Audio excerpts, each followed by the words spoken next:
Hello friends, one time study में आपका स्वागत है। और आज हम यहाँ पर जो क्वेश्चन नंबर 91 देख रहे हैं, इसकी इंग्लिश स्टेटमेंट रीड कर सकते हैं आप।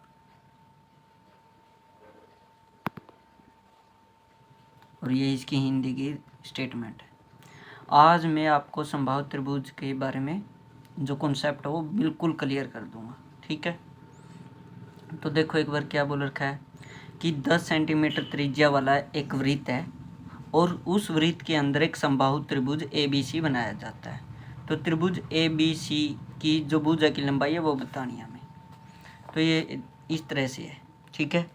तो ये एक वृत्त दिया हुआ है, यह एक वृत्त है। मान लेते हैं इसका केंद्र क्या है, ये है, ठीक है। यह एक वृत्त है, इसका केंद्र है ये। इससे जो यहाँ तक, क्योंकि इसकी त्रिज्या होती है जो मान लो यहाँ से यहाँ तक लेके जाता हूँ, तो ये कितनी दे रखी है हमें, 10 सेंटीमीटर, ठीक है। तो ये एक वृत्त है और उस वृत्त के अंदर एक समबाहु त्रिभुज बना रखा है। समबाहु त्रिभुज का मतलब जिसकी सभी भुजें समान हो। तो मान लेते हैं ये साइड है हमारी A, तो ये कितनी होगी, ये भी A होगी। और ये यहाँ से यहाँ तक कितनी होगी, ये भी A होगी, ठीक है। तो ये है जो इस तरह से दे रखा है। तो जब भी इसको बोलते हैं, जैसे ये मैं बता रहा हूँ कि ये त्रिभुज है और त्रिभुज के बाहर अगर कोई वृत्त हो, त्रिभुज के बाहर कोई वृत्त हो उसे परिवृत्त बोलते हैं। त्रिभुज के बाहर कोई वृत्त हो तो उसे परिवृत्त बोलते हैं। अगर त्रिभुज के अंदर कोई वृत्त हो तो उसे अंतःवृत्त बोलते हैं। तो ये दो बात आपके समझ में आ गई होगी। अगर त्रिभुज के बाहर कोई वृत्त है तो उसे परिवृत्त बोलते हैं, और त्रिभुज के अंदर अगर कोई वृत्त है तो उसे अंतःवृत्त बोलते हैं, ठीक है। अब हमें क्या करना है, हमें है जो ये वृत्त था, इस वृत्त की त्रिज्या दे रखी है और हमें ये फाइंड आउट करनी है, जो इसकी भुजा की लंबाई है वो फाइंड आउट करनी है। तो इसका क्या फार्मूला होता है, इसका फार्मूला होता है कि जो त्रिभुज है उसकी साइड को अगर हम √3 से डिवाइड कर दें तो जो वृत्त है बाहर वाला उसकी त्रिज्या आ जाती है। लेकिन हमें तो क्या दे रखा है, वृत्त की त्रिज्या तो दे रखी है, तो इसकी जगह पे हम वैल्यू रख देंगे 10। और ये यहाँ पे आ गया साइड बटे में √3। तो जो ये √3 भाग में है, डिवाइड में है, यही साइड जाके मल्टीप्लाई कर देगा। तो मल्टीप्लाई करेगा तो 10√3 आ गया। तो यहाँ से हमारी साइड की वैल्यू कितनी आ गई, 10√3, जो कि यहाँ से हमारा ऑप्शन नंबर 2 है, ठीक है। तो आगे मैं एक दूसरा वो समझाना चाहता हूँ। अब मान लेते हैं कि जो ये हमारी समबाहु त्रिभुज थी, तो मान लेते हैं ये है ये, ठीक है। और इसकी भुजा, हर एक भुजा कितनी होगी अब, 10√3। फ्रेंड्स, वो हमारा जो क्वेश्चन था वो वहाँ कंप्लीट हो गया, ठीक है। उसका फार्मूला क्या था, अगर एक वृत्त के अंदर समबाहु त्रिभुज बना हुआ है तो उसका फार्मूला होता है ये, क्योंकि बाहर वाले वृत्त को परिवृत्त बोल देते हैं, तो परिवृत्त की त्रिज्या बराबर साइड बटे √3।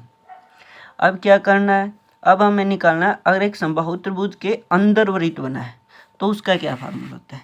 तो अंतःवृत्त की त्रिज्या होती है साइड बटे में 2√3, साइड बटे में 2√3। अब हमें ये निकालना है, जो अंदर वृत्त बना हुआ है ना, इसकी त्रिज्या निकालनी है। तो इसकी वृत्त की त्रिज्या निकालने के लिए क्या करेंगे, साइड की वैल्यू कितनी है, 10√3, और इसको किससे डिवाइड करेंगे, 2√3 से।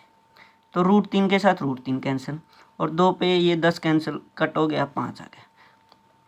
तो देखो जो इसमें था, इस त्रिभुज के बाहर जो वृत्त बना हुआ था उसकी त्रिज्या थी 10, और इस त्रिभुज के जो अंदर वृत्त बनेगा उसकी त्रिज्या है 5। तो हमें एक बात तो समझ गए कि समबाहु त्रिभुज के जो बाहर वृत्त बनेगा, जो समबाहु त्रिभुज के अंदर वाले वृत्त की त्रिज्या का क्या हो गई, उसकी त्रिज्या दुगनी होगी। उसकी त्रिज्या क्या हो जाएगी, दुगनी। देखो इसकी त्रिज्या 5 है और इसकी त्रिज्या कितनी थी, 10 थी। तो आशा करता हूँ आपको ये दोनों कॉन्सेप्ट क्लियर हो गए होंगे। मैं इस वीडियो को यहीं ख़त्म नहीं कर रहा हूँ, मैं यहाँ से आपको एक और समझाना चाहता हूँ, ठीक है। तो आगे क्वेश्चन क्या है, तो ये इसी पेपर में एक और क्वेश्चन दिया हुआ है। तो वो क्वेश्चन है ये, आप पहले इसकी इंग्लिश स्टेटमेंट पढ़ लें और अब ये हिंदी स्टेटमेंट, ठीक है। तो इसका क्या है, देखो त्रिभुज वही है समबाहु, ठीक है। तो इसमें क्या पूछ रखा है, जो समबाहु त्रिभुज की भुजा है और ऊंचाई है उनका अनुपात बताना है। तो मान लेते हैं ये हमारी एक समबाहु त्रिभुज है, मतलब कि जिसकी तीनों भुजाएं समान हो। तो ये भुजा हमारी ए, ठीक है। तो इस भुजा में और इसकी ऊंचाई में अनुपात निकालना है। तो ऊंचाई क्या होगी इसकी, ये होगी, इसको मान लेते हैं हम ये है एच, ठीक है। तो इसका क्या फार्मूला होता है, तो इसका फार्मूला क्या होता है, यहाँ से जो समबाहु त्रिभुज है उसकी जो ऊंचाई है वो होती है √3/2 गुणा में साइड की।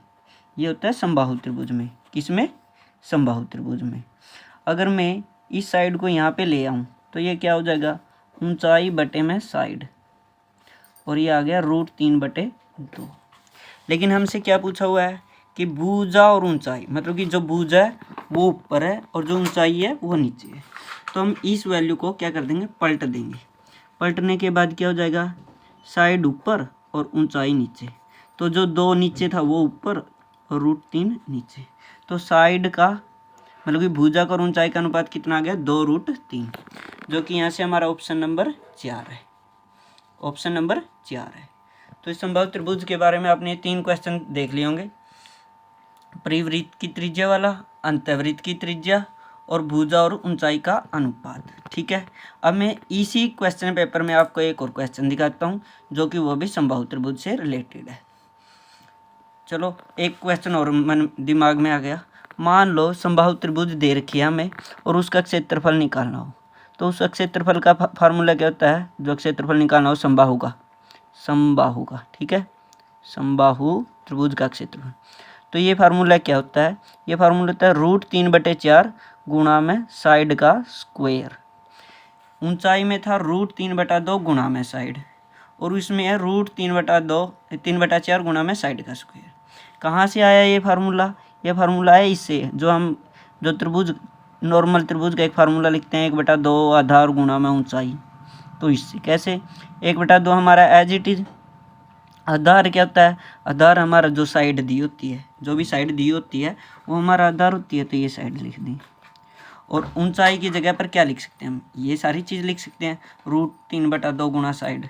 तो इसको लिख दिया √3/2 गुणा साइड। अब देखना एक बार, √3 की 1 के साथ मल्टीप्लाई √3 बन गया, और 2 की 2 के साथ मल्टीप्लाई 4 बन गया, और साइड के साथ मल्टीप्लाई साइड का स्क्वायर बन गया। तो ये फार्मूले ये नहीं है कि कहीं से भी वैसे उठा लेते हैं।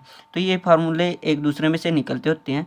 ये एक नॉर्मल त्रिभुज का फार्मूला है, ठीक है। चाहे कोई भी त्रिभुज हो, समबाहु, विषमबाहु, समद्विबाहु, तो सभी में लगता है।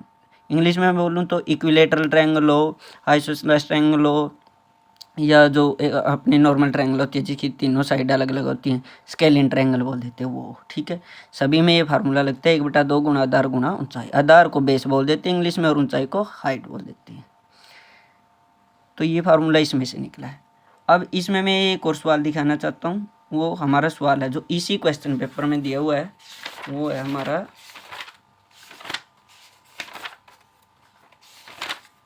ये। तो ये सवाल क्या है, वो एक त्रिभुज है जिसकी तीनों भुजाएं बराबर हो। तो वो त्रिभुज, तो उस त्रिभुज को क्या बोलते थे जिसकी तीनों भुजाएं बराबर हो, समबाहु त्रिभुज। इंग्लिश में बोलूँ तो इक्विलेटरल ट्रायंगल। और उसका क्षेत्रफल क्या दिया हमें, 4√3। लेकिन इसका मतलब अगर मैं समबाहु त्रिभुज का क्षेत्रफल की जगह पर मैं क्या रख दूँ, 4√3 रख दूँ, और इस √3/4 को एज इट इज लिख दूँ, और यहाँ पर साइड का स्क्वायर कर दूँ, ठीक है। तो जो ये 4 डिवाइड में है, भाग में है, ये साइड में आके मल्टीप्लाई में हो जाएगा। तो चौको चौकी 16√3 हो जाएगा। और जो ऊपर √3 के इसके साथ मल्टीप्लाई में था वो नीचे आके डिवाइड कर देगा। तो इस साइड क्या रह जाएगा, सिर्फ साइड का स्क्वायर। √3 के साथ स्क्वायर है ये, √3 के साथ √3 कैंसिल। तो जो ये साइड का स्क्वायर है ये 16 के बराबर आ गया। देख लो एक बार, ठीक है, अगर नहीं नजर आया तो। ये 4 था नीचे, उस साइड में मल्टीप्लाई में गया तो 16√3 बन गया, और ये √3 जो मल्टीप्लाई में था, गुणा में था, ये नीचे आके भाग कर दिया। √3 के साथ √3 कैंसिल हो गया, तो साइड स्क्वायर बराबर आ गया 16। तो यहाँ से साइड की वैल्यू कितनी आ गई हमारी, 4। साइड की वैल्यू कितनी आ गई, 4, ठीक है। साइड की वैल्यू आ गई 4। अब हमें निकालना क्या है, इस त्रिभुज का परिमाप क्या होगा। इंग्लिश में बोल देते हैं कि पेरीमीटर क्या होगा, क्या, पेरीमीटर। तो किसी भी त्रिभुज का परिमाप या पेरीमीटर क्या होता है, उस त्रिभुज के तीनों भुजाओं के जोड़ को पेरीमीटर या परिमाप बोलते हैं। तो जब हमारी ये साइड की वैल्यू 4 आ गई, मान लो इसमें 4 4 4, तो 4 3 क्या हो गया 12। तो ये हमारे यहाँ से ऑप्शन नंबर 2 है जो हमारा आंसर है, 12 सेंटीमीटर। ठीक है, आशा करता हूँ मेरे द्वारा यह समझाया गया आपको समबाहु का कॉन्सेप्ट है जो क्लियर हो गया होगा। इंग्लिश में बोलूँ तो इक्विलेटरल ट्रायंगल का जो कॉन्सेप्ट आपको क्लियर हो गया होगा। मैंने इसमें आपको कई वो बता दिए हैं, ये बता दिया परिवृत्त वाला फार्मूला आप नोट कर सकते हैं, अंतर्वृत्त वाला बता दिया, और इसकी ऊंचाई का बीच रिलेशन बता दिया, और समबाहु त्रिभुज का ये बता दिया। ठीक है, ये मैंने इसमें से बता दिया कि ये कैसे इसमें से निकल के आया है। तो आप इन फार्मूलों को नोट करके आप है जो समबाहु त्रिभुज के हर एक सवाल को है जो क्लियर कर सकते हैं, मतलब कि आसानी से निकाल सकते हैं। अगर आपको हमारी वीडियो पसंद आ रही है तो कृपया करके वीडियो को तो लाइक ज़रूर करें, लेकिन चैनल को सब्सक्राइब करना मत भूलें। Thank you, have a nice day.